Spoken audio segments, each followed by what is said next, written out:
Bonjour à tous et bienvenue pour cette vidéo. Aujourd'hui, nous allons parler de VFR spécial. Cette notion est toujours vue en théorie, généralement comprise, mais oubliée par la plupart des pilotes car peu pratiquée. Il est vrai que les conditions de VFR spécial sont des conditions avec des visibilités qui sont relativement réduites. Il peut être dangereux de voler avec des conditions de VFR spécial. Nous allons donc voir dans cette vidéo un rappel théorique de ce qu'est le VFR spécial, mais surtout en pratique grâce au simulateur de voir dans quelles conditions vous pouvez vous retrouver avec des conditions VMC réduites et surtout dans l'obligation de devoir demander une clearance de VFR spécial. Je vais premièrement commencer par vous parler d'abaissement des conditions météorologiques en dessous des conditions VMC. Que devez-vous faire si vous perdez les conditions VMC?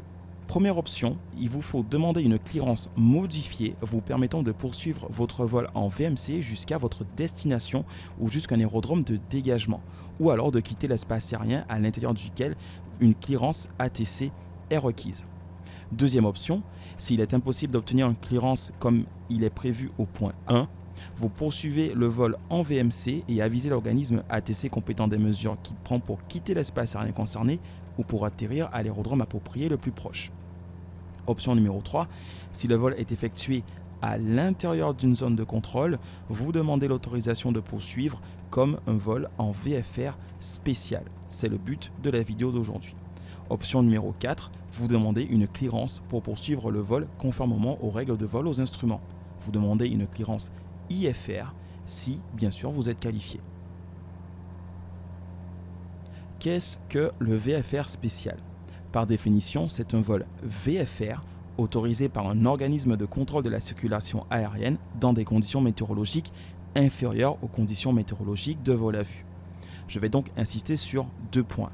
Premièrement, autorisé par un organisme de contrôle de la circulation aérienne. Cela signifie qu'une clearance de VFR spécial peut être autorisée uniquement à l'intérieur d'un espace aérien contrôlé. Deuxièmement, vous demandez cette clearance à partir du moment où vos conditions météo passent en dessous des minima VMC. Vous devez donc bien évidemment les connaître par cœur. Aujourd'hui, nous allons prendre l'exemple d'un espace aérien de classe Delta. Pour rappel, les conditions VMC dans un espace aérien de classe D sont les suivantes.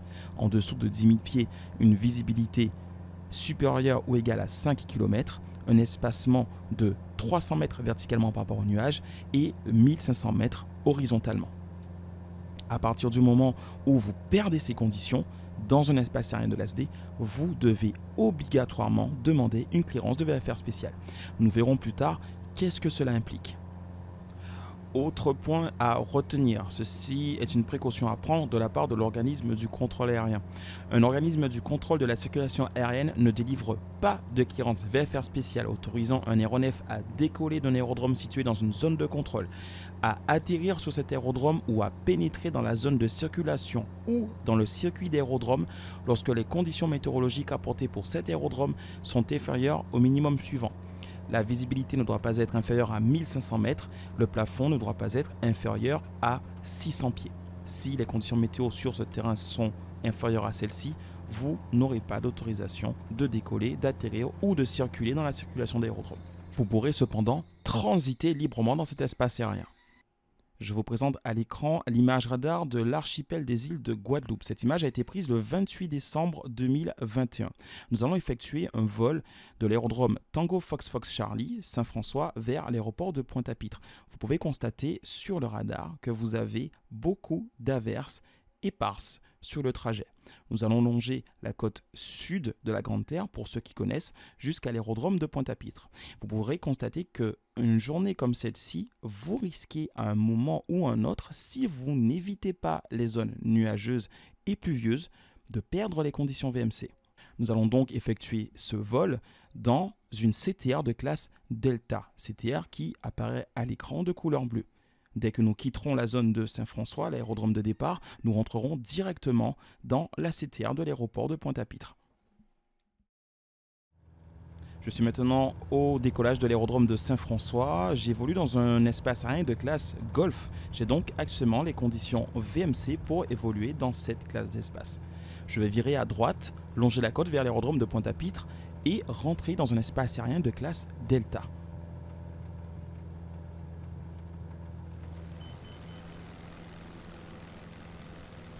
Je suis en sortie de circuit en entrée dans la CTR de l'aéroport de Pointe-à-Pitre. Vous pouvez constater que j'ai actuellement les conditions VMC pour poursuivre jusque sur le terrain. Cependant, j'aperçois au loin un rideau de pluie. Je ne sais pas si je vais pouvoir garder les conditions VMC tout le long du trajet. Je poursuis donc vers ma destination en faisant attention aux conditions météo.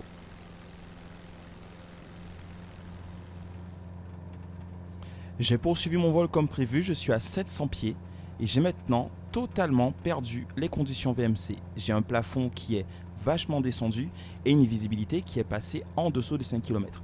Je suis maintenant en mesure de demander une clearance de VFR spéciale. J'y suis même obligé car j'ai perdu les conditions VMC.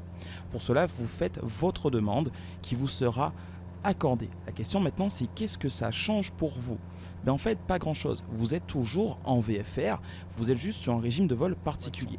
Ce qui va changer cependant, c'est votre espacement avec les autres trafics. Ayant une visibilité qui se trouve réduite, vous êtes maintenant espacé des autres trafics IFR. Normalement, dans un espace aérien de classe D, vous recevez juste l'information trafic. Le contrôleur aérien, lorsque vous êtes en VFR spécial, a pour devoir de vous espacer. Sur un terrain comme celui de l'aéroport de Pointe-à-Pitre, vous avez des départs, des arrivées aux instruments. Vous ne pouvez ne pas être en mesure d'apercevoir ces trafics.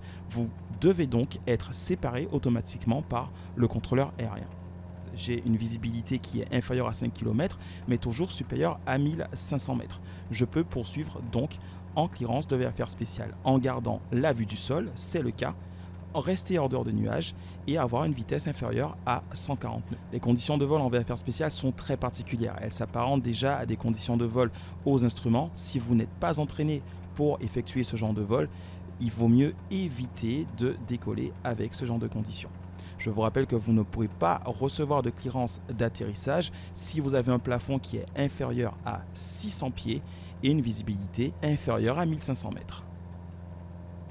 De nouvelles dispositions réglementaires permettent aux contrôleurs aériens de ne pas déclarer la totalité d'une CTR ou d'un espace aérien contrôlé comme étant VFR spécial.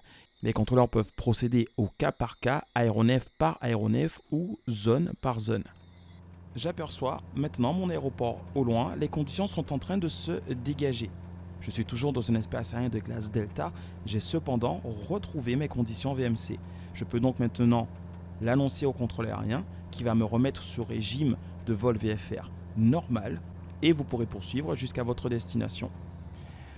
Si jamais vous êtes dans tous les cas amené à poursuivre votre vol jusqu'à la destination avec les conditions VFR spéciales, soyez sûr de bien connaître votre route. N'hésitez pas à vous servir de moyens de navigation auxiliaires tels que balises VOR ou GPS. Je vous remercie d'avoir été attentif à cette vidéo. N'oubliez pas, soyez très vigilants avec les conditions de vol en VFR spécial. Si vous n'êtes pas entraîné à voler avec des conditions de visibilité réduites, il vaut mieux rester au sol. Retrouvez un pack de cours virtualisés, soit 6 heures de vidéos reprenant l'intégralité du programme du brevet du pilote privé PPL selon la méthode ENAC en cliquant sur le lien udemy.com que je vous affiche en description de cette vidéo. Rejoignez-nous et abonnez-vous à l'Instagram virtual.flying.school. La Virtual Flying School sur Instagram, ce sont des QCM, des cours virtualisés, des interventions de personnalités de l'aéronautique, des cours en ligne et des cadeaux à gagner. Abonnez-vous également à la chaîne YouTube Virtual Flying School sur laquelle vous aurez accès en illimité à toutes mes vidéos. Je vous remercie d'être de plus en plus nombreux à me suivre et je vous souhaite à tous un agréable vol.